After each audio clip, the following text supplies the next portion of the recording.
भोजन भगवान को अर्पण कर दो। इससे क्या होगा? का भोजन भगवान को अर्पित होते ही प्रसाद हो जाएगा। एक सज्जन बोले भगवान तो खाते ही नहीं, हम तो जितनी चीज रखते हैं वो उतनी की उतनी मिल जाती है। 5 लड्डू भी रखो तो 1 लड्डू भी कम नहीं होता, 1 कण भी कम नहीं होता। तो जब भगवान खाते तो खिलाने से लाभ क्या है? ये भोग लगाने का अर्थ क्या है? एक सज्जन बोले अरे भगवान तो खाते ही नहीं, ये तो उनके पुजारियों का धंधा है, खाने पीने को मिल जाता है भगवान के नाम पर। क्या है?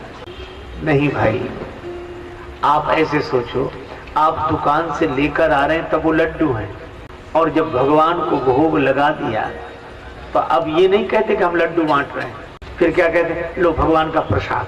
प्रसाद तो भगवान ने खा लिया। तो भगवान ने खाया क्या? भगवान ने हमारा अभिमान खा लिया। अभी तक हमारे लड्डू थे, अब ये भगवान का प्रसाद हो गया। हमारे अभिमान का भोग भगवान ने लगा लिया। भगवान तो गर्वाहारी है। अच्छा, लड्डू किसी को दो, किसी भले आदमी को बोले लड्डू दोगे, वो कहेगा तुम ही। और अगर ये कह दो कि भगवान का प्रसाद, तो बड़े से बड़ा व्यक्ति हाथ फैला कर ले लेगा भगवान का प्रसाद। तो आप देखो, उसका गुण धर्म दोनों बदल गए और आपका मन मगन रहेगा, भगवान का प्रसाद पाया, भगवान का प्रसाद पाया। तो जैसे भगवान को भोग लगाने से प्रसाद बन जाता है, और प्रसादे सर्व दुखानाम हानि रस्योपजायते, और प्रसाद तो प्रसन्नता को देने वाला है।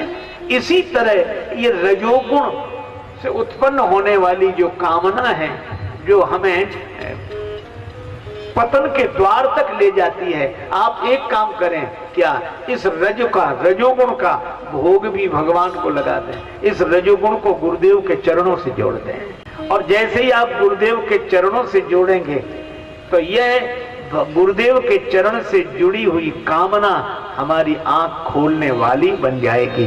आंख बंद करने वाली कामना आंख खोलने वाली बन जाती है। और यह सब जगह संकेत मिलेगा। श्री हनुमान जी ने, मकड़ी ने पांव पकड़ा, सरोवर में डुबाने लगी, श्री हनुमान जी ने प्रहार किया तो मकड़ी मरी नहीं, उसका स्वरूप बदल गया। मारी सोधरी दिव्य तनु। और संकेत यही है कि हम अपने रजोगुण जन्य विकारों का रूपांतरण कर सकें, और रूपांतरण करने का यही कि हनुमान जी के चरण से जुड़ते ही, चरण का प्रहार पड़ते ही वह मकड़ी बदल गई। इसी तरह गुरुदेव के चरणों से जुड़ते ही ये रजोगुण बदल जाता है, और इसकी कामना आंख बंद करने वाली नहीं, आंख खोलने वाली बन जाती है।